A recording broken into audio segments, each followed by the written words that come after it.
নৌকায় উঠে গেছি, প্রচন্ড রোদ, নৌকা যা গরম এখানটাতে বাবা, বসার পর মনে হচ্ছিল যেন কোথায় বসেছি। প্রি ওয়েডিং শুট হচ্ছে আমার সামনেই, প্রি ওয়েডিং শুট হচ্ছে, ভিড় শুধু প্রি ওয়েডিং এরই।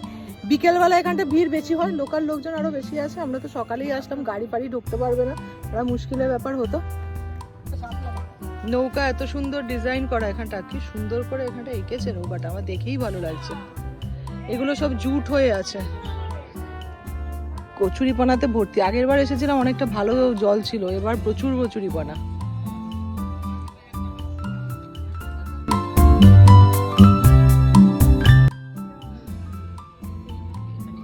প্রচুর শাপলা হয়ে আছে এখানে,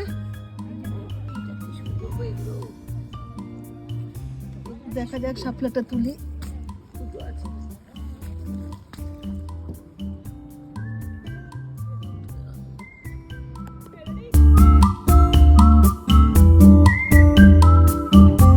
প্রচুর কচুরিপানা হয়ে একদম নোংরা হয়ে আছে আর কি জলটা। দাদা একটু পরিষ্কার করতে পারেন তো, তাহলে মানুষ একটু শান্তিতে ঘুরতে পারে। এত কচুরিপানা হয়ে আছে, প্রচুর কচুরিপানা। আর ওই যে হচ্ছে হলো প্রি ওয়েডিং শুট। ইনফ্যাক্ট এখানে চিপস খেয়ে এই জায়গাটাতে ফেলে দিয়ে গেছে। এই জিনিসগুলো একটু পাবলিক অ্যাওয়ারনেসের দরকার আছে। জল ফল পুরো নষ্ট হচ্ছে এখানটায়।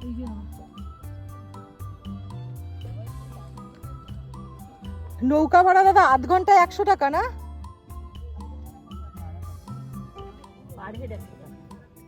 আধ ঘন্টা পার হেড 100 টাকা, এই হলো নৌকার রেট এখানে।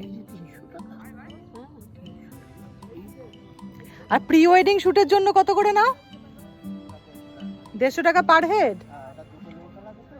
দুটো নৌকো লাগে, ওই জন্য প্রি ওয়েডিং শুটের জন্য 150 টাকা পার হেড। আর এখানে হলো আধ ঘন্টা এমনি ঘোরাবে 100 টাকা পার হেড।